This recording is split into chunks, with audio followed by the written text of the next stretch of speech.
My fiancée came out as a lesbian and told me that everything we shared together was a lie. Now everyone is telling her how strong and brave she is while no one cares about me. My ex, who I'll call Dana, and I had been together for 7 years, and I thought that she was bi from the beginning. That's what she said, and she openly told me about her past relationships with girls, but I never cared because it wasn't a problem at all to me. We never had any big fights or arguments, just small things, and we always sorted out everything. So, after 7 years of our relationship, I decided that it was the right moment to ask the big question because we were deeply in love, financially stable, and already living together. I prepared everything to make it as romantic and unique as I could, and when I finally asked her, she hesitated but then said yes. That's when the problem started, because I didn't understand why there was hesitation. When I asked her, she only replied that she was nervous, and I didn't press any further because after all, she did say yes. When it came to telling our family, it was basically only her family because I lost both my parents when I was 20 and my little sister when she was 17.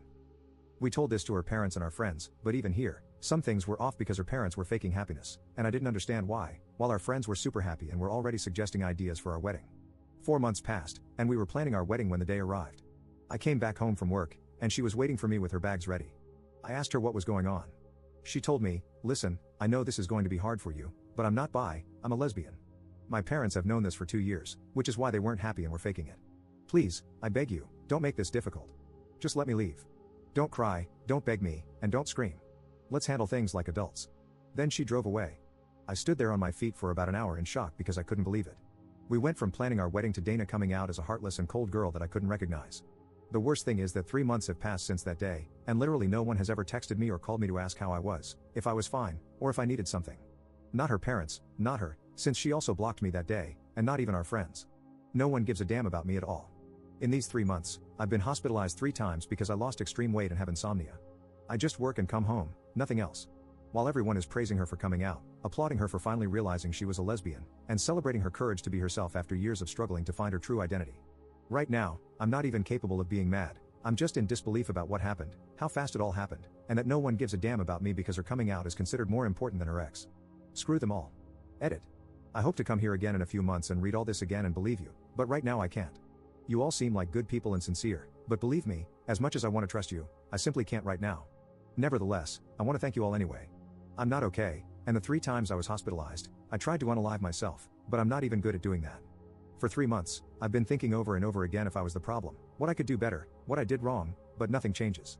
So here I am, in the middle of nowhere, seated on a sidewalk like a homeless person, reading strangers' comments on a post that I don't even know why I posted. Again, thank you all. Update 1. So, I wasn't expecting to update so soon, but like some of you folks said, somehow one of my ex-friends saw my post on TikTok, and the absolute mess started and is still ongoing right now. This ex-friend, who I will call Paul, reached out to me and basically told me that he saw the post and knew it was me because I used my ex's real name, and he was shocked to know what really happened. Apparently, Dana told my ex-friends that she came out to me as a lesbian, but I didn't take the news well and tried to lay hands and threaten her, so she told them to never contact me again, and they all believed her. However, when they saw my post, they started pressuring her to confirm if my post was telling the truth or not, and she admitted to the lie. Since Paul's text, I received a ton of texts and calls from everyone asking me how I'm doing, if I'm fine, and expressing apologies for believing Dana and not reaching out to me first. But then there's the real issue, Dana. She texted me asking for forgiveness, saying she's sorry for how badly she treated me and admitting that she invented everything because she was afraid of losing friends. Unfortunately, that's not all. I also got a text from her girlfriend, who I'll call Mary, and basically, she told me that she's sorry for Dana's behavior and for what she did. Here's the issue, she knew Dana for a year, but Dana never told her about me and always talked to her about me as a roommate, so she's considering leaving Dana. As for me, I created a new group chat including them all, even Dana and Mary, and told them that I'm not changing my mind about forgiving them. I mentioned that I was considering suing Dana, partially true because I'm not sure if I'll go through with it, and that if they, my ex-friends, were decent humans, they would have texted me asking if I was out of my mind to lay hands on Dana or just insulting me via texts if they really cared about me. Then I added some personal things about Dana and blocked them all. However, my blocking method isn't working because they continue to harass me with texts and calls from other numbers, and even getting other people to call and text me. Crazy stuff is happening, and I still can't believe this mess because I keep thinking it's all a nightmare and I need to wake up. Unfortunately, it's all true. Then, the other thing is that I finally saw a therapist today, and I don't like to admit it, but I cried a lot. I never worked on accepting that my parents and sister are no longer here, and then this thing with my ex added to it, making me explode.